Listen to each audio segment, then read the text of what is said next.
இந்த வீடியோ பதிவில் வேல் பெற்றவர்களுடைய 20 பெயர்கள் வீடியோ பதிவில் வரும்ன்றதை நான் தெரிவிச்சுக்கிறேன்.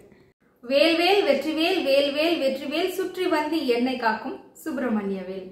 ஓம் சாய்ராம். நற்பவி ஆறுமுகம் அருளிடும் அனுதினமும் ஏர்முகம். நான் மாரியம்மாள் சரவணன். இன்றைய வீடியோ பதிவு வேல்மாறல் பூஜை 6 நாட்கள் தொடர்ந்து செய்ததன் மூலமா 6 நாட்களும் தொடர்ந்து அற்புத அதிசயங்கள் நடந்திருக்கு. அதுவும் 6வது நாள் மிகப்பெரிய ஒரு அற்புதம் நடந்திருக்கு. ரொம்ப சுவாரஸ்யமா இருக்கும் இன்றைய வீடியோ பதிவு. அதுவும் ரொம்ப முக்கியமான ஒரு திருப்புகழ். அந்த திருப்புகழை படிச்சா கண்டிப்பா முருகப்பெருமான் உங்களை நோக்கி வருவார் அப்படின்றதுக்கு நிச்சயமான சாட்சியோட கூடிய வீடியோ பதிவு இது. அதனால வீடியோவை ஸ்கிப் பண்ணாம பாருங்க. வீடியோக்கு ஒரு லைக் போட்டுருங்க. சப்ஸ்கிரைப் பண்ணாம நிறைய பேர் பாக்குறீங்க. உங்களுக்கு நம்மளுடைய சேனல் பிடிச்சிருக்கு அப்படின்னா சப்ஸ்கிரைப் பண்ணிக்கோங்க. ரொம்ப அற்புதமான தகவல்கள் எல்லாமே உங்களை நோக்கி வரும். சரி வாங்க இப்ப நம்ம வீடியோக்குள்ள போயிடலாம். வேல்மாறல் பூஜை எல்லாருமே இப்ப செய்ய ஆரம்பிச்சிடும். வேல்மாறலோட சேர்த்து திருப்புகழும் எல்லாருமே இப்ப படிக்க ஆரம்பிச்சிடும். ஏன்னா இப்போ ஒரு சில கடைகள்ல எல்லாம் பாத்தீங்கன்னா கடைக்காரரே இத்தனை நாள் தூசி தட்டி வச்சிருந்த திருப்புகழ் புக்கு, முருகனுடைய பாடல்கள் புக்கு, கந்தர் அலங்காரம், கந்தர் அனுபூதி எல்லாமே ஒண்ணு கூட இல்ல, எல்லாமே காலி ஆயிடுச்சு அப்படின்னு சொல்ற அளவுக்கு இப்போ இருக்கு. எல்லா மக்களும் இப்பயாவது கொஞ்சம் படிக்கிறதுக்கான ஒரு நேரத்தை முருகப்பெருமானே நமக்கு கொடுத்திருக்காரு அப்படின்னு தான் சொல்லணும். ஏன்னா சாதாரணமா கடைக்கு போனாலே நமக்கு கந்த சஷ்டி கவசம், கந்தகுரு கவசம் கிடைச்சிரும். ஆனா இப்ப அதெல்லாம் கிடைக்க மாட்டேங்குது. ஆர்டர் போட்டு தான் வர வைக்க வேண்டியதா இருக்கு. அந்த அளவுக்கு இப்ப டிமாண்ட்ல போய்கிட்டு இருக்கு அப்படின்னு கூட சொல்லலாம். வேல்மாறல் பூஜை எல்லாரும் ரொம்ப அழகா செய்துகிட்டு இருக்கோம். இந்த மிராக்கள் பாத்தீங்கன்னா கிட்டத்தட்ட எனக்கு ஒரு 2 மாசத்துக்கு முன்னாடி இந்த சிஸ்டர் சொல்லிட்டாங்க. 6 நாட்கள் பூஜையிலுமே தொடர்ந்து நடந்த அற்புத அதிசயங்கள் அவங்க என்கிட்ட சொன்னாங்க. நான் என்ன பண்ணிட்டேன்னா அவங்களோட பேர் நோட் பண்ணி வைக்கிறதுக்கு மறந்துட்டேன். இப்ப ஃபர்ஸ்ட் ஸ்டார்டிங்ல பண்ண மிஸ்டேக் இதெல்லாம். ஆனா ரொம்ப நாள் எப்பவுமே நினைச்சுக்கிட்டே இருப்பேன், அந்த சிஸ்டரோட நம்பர் வாங்க நம்ம மறந்துட்டோமே அப்படின்னு சொல்லிட்டே இருப்பேன். நான் ஒரு பதிவை கொடுக்கணும்னு நினைப்பேன். ஆனா ஒரு நேரமும் அது நானா எடுத்து போடுற பதிவா இருக்காது. முருகனே இன்னைக்கு இந்த பதிவை கொடு அப்படின்னு சொல்ற மாதிரி ஒரு நாளுமே எனக்கு அப்படிதான் அமையும். அப்படிதான் எதிர்பார்க்காத விதமா சிஸ்டர் எனக்கு போன் பண்ணி பேசுறாங்க. எனக்கு ரொம்ப சந்தோஷம் சிஸ்டர், நான் உங்களை தான் இவ்வளவு நாள் தேடிட்டு இருந்தேன் அப்படின்னு. அவங்க வேல்மாறல் படிக்கும்போது நடந்த அற்புத அதிசயங்களை எனக்கு சொன்னதை இப்ப நம்ம எல்லாரும் தரிசிக்க போறோம். முதல் நாள் வேல்மாறல் பூஜை செய்யும் போது எந்த விதமான எதிர்பார்ப்பு எதுவுமே இல்ல. நம்ம இந்த பூஜையை முதல்ல செய்யணும் அப்படின்ற முதல் எண்ணத்தோட நாம இந்த பூஜையை செய்து முருகனின் அருளை பெறணும், அதுதான் அவங்களோட பெரிய எண்ணமா இருந்திருக்கு. அதனால முதல் நாள் பூஜையை அவங்க செய்யறாங்க. எந்த விதமான வேண்டுதலும் வைக்காம அவங்க செய்யறாங்க. முதல் நாள் பூஜையை முடிச்ச அன்னைக்கு சாயந்தரமே பாத்தீங்கன்னா கிட்டத்தட்ட 10 வருடம் ஆவதான் ஒரு அமௌண்ட் இவங்க இன்னொருத்தவங்களுக்கு கொடுத்திருக்காங்க போல. 10 வருஷமா இதோ அதோன்னு சொல்லிக்கிட்டே இருந்திருக்காங்க. ஆனா அன்னைக்கு மாலையில தான் அவர் வீடு தேடி இவங்க கொடுத்த அமௌண்ட்டை கையில கொடுத்துட்டு போறாராம். இவங்களுக்கு ரொம்ப அதிர்ச்சியா இருந்திருக்கு. என்னடா இத்தனை நாள் நம்ம கேட்டு வராத பணம் இன்னைக்குதான் நம்ம வேல்மாறல் படிச்சு முடிச்சோம், சாயந்தரமே 10 வருடம் கொடுத்த கடன் வராம இருந்து இன்னைக்கு வந்திருக்கே அப்படின்னு அப்பவே அவங்களுக்குள்ள ஒரு தெம்பு வந்துருச்சு. 2வது நாள் பூஜை செய்யறதுக்கு ரொம்ப ஆயத்தமா இவங்க செய்ய ஆரம்பிக்கிறாங்க. 2வது நாள் பூஜையை நல்லபடியா அவங்க முடிக்கிறாங்க. இவங்களுக்கு பக்கத்துலதான் மருதமலை போல இருக்கு, அவங்க வீட்டுக்கு பக்கத்துல. அதனால ஒரு முறை மருதமலைக்கு போயிட்டு வந்துருவோம் அப்படின்னு சொல்லிட்டு இவங்க எல்லாரும் குடும்பத்தோட கிளம்பி கோயிலுக்கு போறாங்க. கூட்டம் கொஞ்சம் கம்மியா இருந்திருக்கு போல இருக்கு. அதனால எல்லாரும் சேர்ந்து குடும்பத்தோட கோயிலுக்குள்ள போயிட்டாங்க. சாமியும் பார்த்துட்டு நல்லபடியா இவங்க வெளியே வந்துட்டாங்க.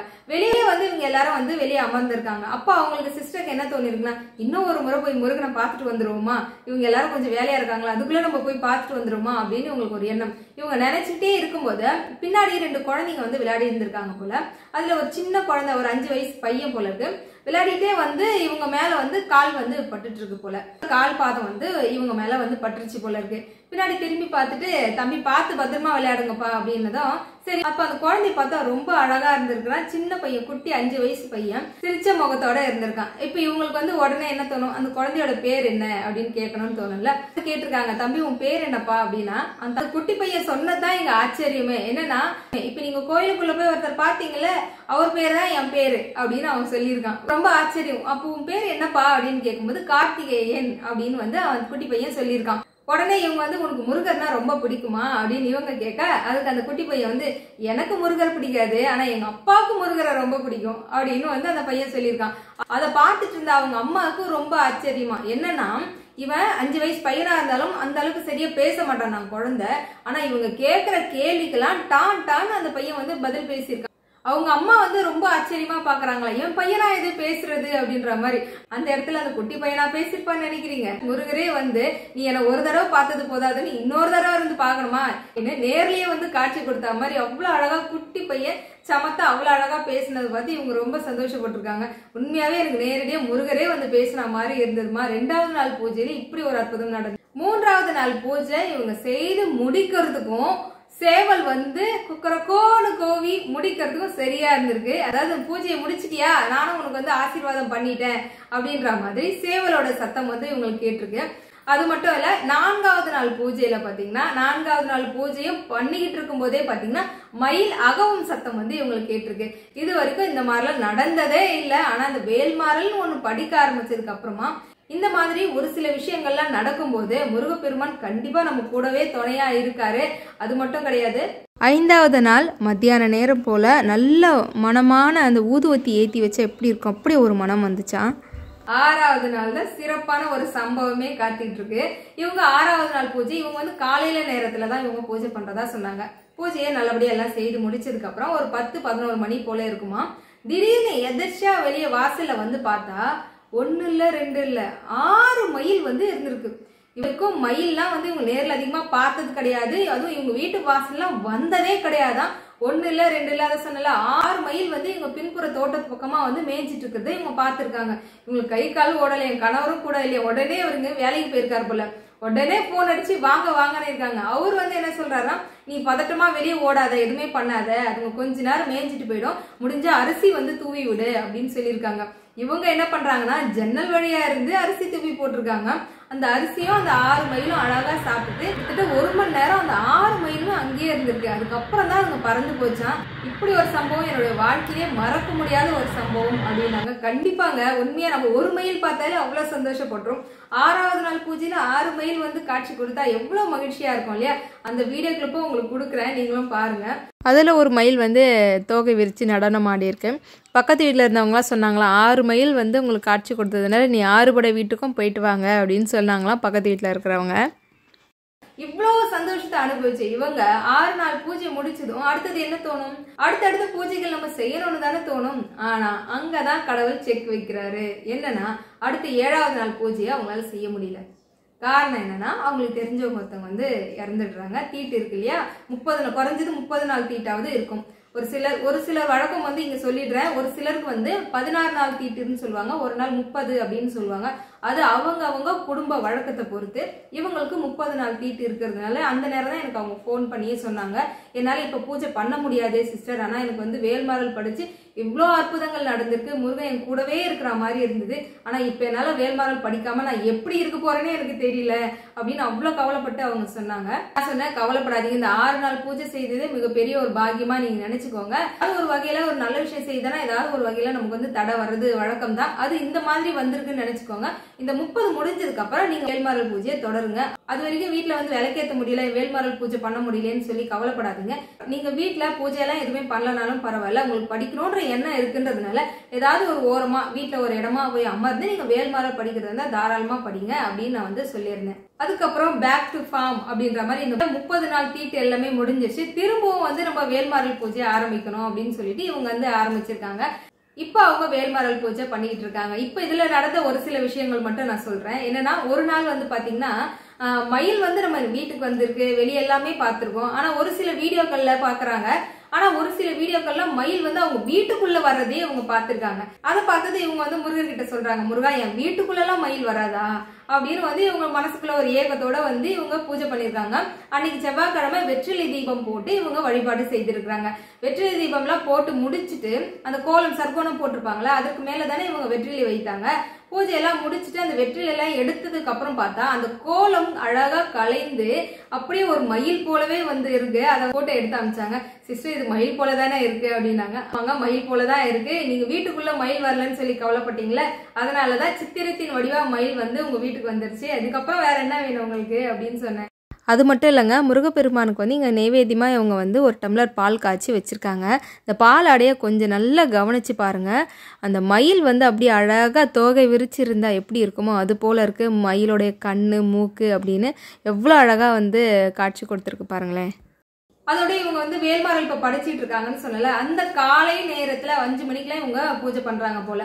அப்போ இவங்க வேல்மாறல் படிச்சதோட சேர்த்து திருப்புகழும் வந்து இவங்க படிச்சுக்கிட்டு இருக்காங்க. சரணகமல ஆலயத்தை சகல செல்வமும் கொடுக்கக்கூடிய ஒரு திருப்புகழ் இல்லையா, அந்த திருப்புகழ் வந்து இவங்க படிச்சிட்டு இருக்காங்க. திருப்புகழ் படிச்சாலே அந்த இடத்துக்கு முருகன் வாசம் செய்வாருன்னு சொல்லுவாங்கல்ல. இவங்க வந்து திருப்புகழ் வந்து காலையில ஒரு 5 மணி போல பூஜை ரூம்ல இருந்து இவங்க படிச்சுக்கிட்டு இருக்காங்க. படிச்சுட்டு இருக்கும்போது அவங்களுடைய மகன் வந்து இது வரைக்கும் இந்த காலை நேரம் பூஜை நடக்கும்போது ஒரு நாள் கூட எந்திரிச்சு வந்து என்னம்மா என்ன பண்றேன்னு கேட்ட நாளே கிடையாதான். இவங்க பாட்டுக்கு தனியா பூஜை அறையில அமர்ந்து படிச்சுக்கிட்டு இருக்காங்க. திடீர்னு பார்த்தா ஒரு 2 பாதம் தெரியுது. இவங்க தனியா அமர்ந்து படிச்சுக்கிட்டு இருக்காங்க. திடீர்னு ஒருத்தர் வந்து நின்னா எப்படி இருக்கும், இவங்க அப்படியே தூக்கி வாரி போட்டிருக்கு. அப்படியே நிமிந்து பாக்குறாங்க. என்னப்பா என்ன தம்பி இங்க வந்து நிக்கிற இந்த நேரத்துல அப்படின்னா, இல்லம்மா ஏதோ எனக்கு சத்தம் கேட்டுது, படிச்சுட்டு இருக்கியா, சாமி கும்பிடுறியா, சரி சரி சாமி கும்பிடு அப்படின்னு சொல்லிட்டு அவங்க பாட்டுக்கு அசால்ட்டா சொல்லிட்டு அவங்க போயிட்டாங்களாம். ஆனா இவங்களுக்கு திடீர்னு அந்த 2 பாதத்தை பார்த்ததும், அவங்களுக்கு சின்ன பசங்க தான், ஒரு 12-13 வயசு இருக்கிற ஒரு பையன் தான். அதனால பாலகுமாரன் போல அழகா இவங்க திருப்புகழ் படிச்சிட்டு இருக்கிற நேரம் திடீர்னு சைலண்டா வந்து ஒருத்தர் நின்னா எப்படி இருக்கும், நமக்கு அப்படியே தூக்கி வாரி போட்ட மாதிரிதான் இருக்கும். அதுவும் அந்த தம்பி வந்து என்னம்மா படிச்சிட்டு இருக்கியா, சரி சரி படி அப்படின்னா, என்னம்மா நீ திருப்புகழ் படிக்கிறியா, சரி படி நான் கேட்கறேன் அப்படின்னு முருகர் சொல்ற மாதிரி இருக்குல்ல. இது மட்டும் இல்ல, இதை பத்தி என்கிட்ட நிறைய பேர் சொல்லியிருக்கீங்க. நாங்க வந்து முருகன் வழிபாடு செய்ய ஆரம்பிச்சிருக்கோம். திடீர்னு ஒரு நிழல் ரூபம் போல பூஜை அறையில வந்து உள்ள ஒருத்தர் வரா மாதிரி இருக்கு, திடீர்னு போற மாதிரி இருக்கு, பூஜை பண்ணிக்கிட்டே இருக்கும்போது திடீர்னு ஒருத்தர் வந்து பின்னாடி நிக்கிற மாதிரி இருக்கு. இந்த மாதிரி எல்லாம் ஒரு சிலர் வந்து எனக்கு போன் பண்ணி சொல்லுவாங்க. கண்டிப்பா கவலைப்படாதீங்க, பயப்படாதீங்க. ஏன்னா திருப்புகழ் படித்தாலே அங்க முருகர் வாசம் செய்வார், வருவார். அதனால கவலையே படாதீங்க. ஏன்னா ஒரு சிலர் வந்து ரொம்ப பயத்தோடும் பதட்டத்தோடையும் என்கிட்ட சொல்லுவாங்க, சிஸ்டர் எனக்கு திடீர்னு தூக்கி வாரி போட்டா மாதிரி இருக்கு, யார் வந்து திடீர்னு வந்து நிக்கிறா, பின்னாடி ஒருத்தர் வந்து நிக்கிறா மாதிரி இருக்கு, தொடுறா மாதிரி இருக்கு. இதெல்லாம் வந்து ஒரு சிலர் சொல்லும் போது எதுக்காகவும் பயப்படாதீங்க, முருகன் நம்ம கூடவே இருக்காரு அப்படின்னு தைரியத்தோட படிங்க. இந்த சிஸ்டருக்கு எவ்வளவு பெரிய அற்புதம் எல்லாம் நடந்திருக்குல்ல. இந்த திருப்புகழ் சம்பந்தமாகவே இன்னொரு அற்புதத்தையும் சொல்றேன் கேளுங்க. இந்த சிஸ்டருடைய பெயர் பாத்தீங்கன்னா பிரியங்கா, ஹைதராபாத்தை சேர்ந்தவங்க. அவங்க வந்து எனக்கு போன் பண்ணி சொல்லியிருந்தாங்க, சிஸ்டர் திருப்புகழ் படிச்சா முருகர் வந்து வருவாரு அப்படின்னு சொல்லுவாங்க. இதை வந்து எஸ்கே கோபி அண்ணா வந்து ஒரு பேட்டியில சொல்லியிருந்தாரு. இந்த திருப்புகழை படிங்க, கண்டிப்பா முருகன் உங்க வீட்டுக்கு வருவாரு அப்படின்னு வந்து சொல்லியிருந்தாங்க. எனக்கு ரொம்ப ஆசையாவும் ஆவலாவும் இருந்துச்சு.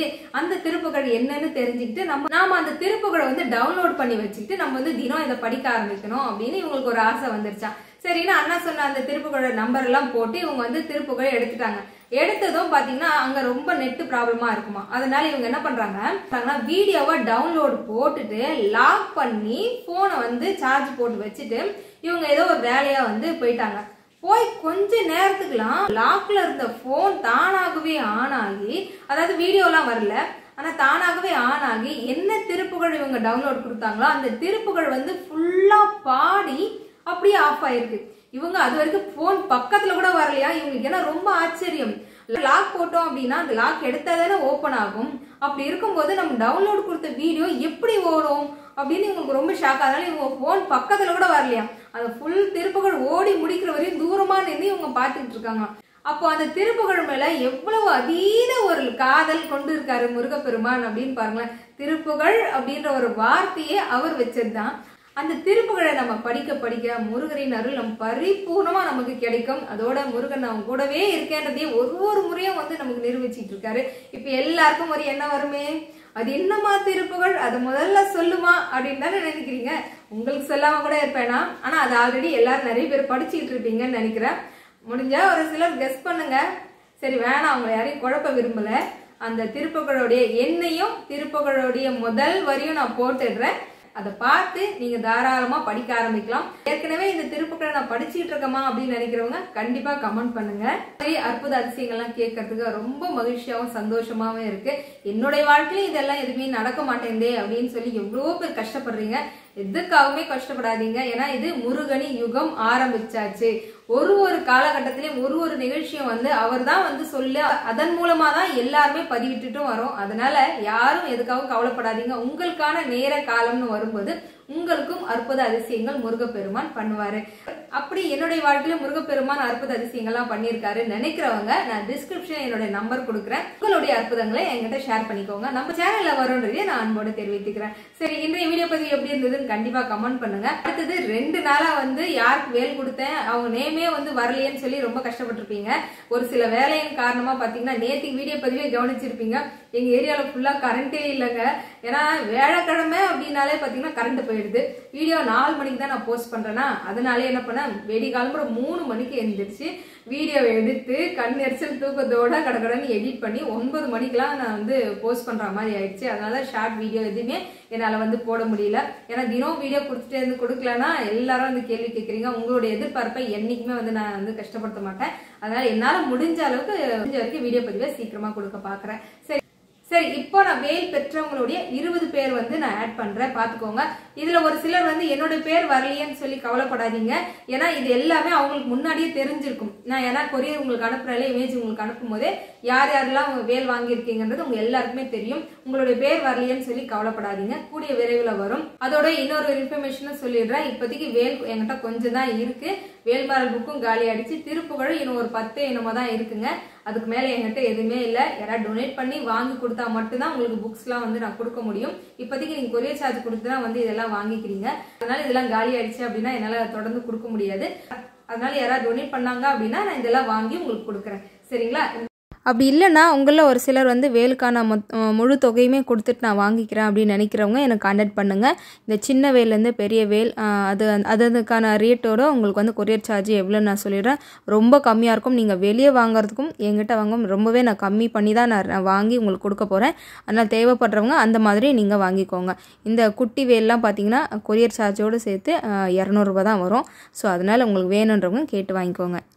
ராதிகா குஜராத், சல்மா சென்னை, வள்ளி சென்னை, வரலட்சுமி காஞ்சிபுரம், மகேஸ்வரி விருதுநகர், கவிதா மதுரை, கலா சென்னை, வெங்கடேசன் சென்னை, ராதிகா திருச்சி, வினோத் கோவை, ரேவதி காங்கேயம், சங்கீதா பாலமுருகன் விருதுநகர், மஞ்சுளா சென்னை, அன்புக்கரசி திருச்சி, ஜெயசௌமியா பெங்களூர், லக்ஷனா சென்னை, விஜிவீரா திருச்சி, லக்ஷ்மி சென்னை, அமுதா ஈரோடு, முருகேஸ்வரி சென்னை. வேல் பெற்றவர்களுக்கு வாழ்த்துக்கள், பெறப்போகின்றவர்களுக்கும் வாழ்த்துக்கள்.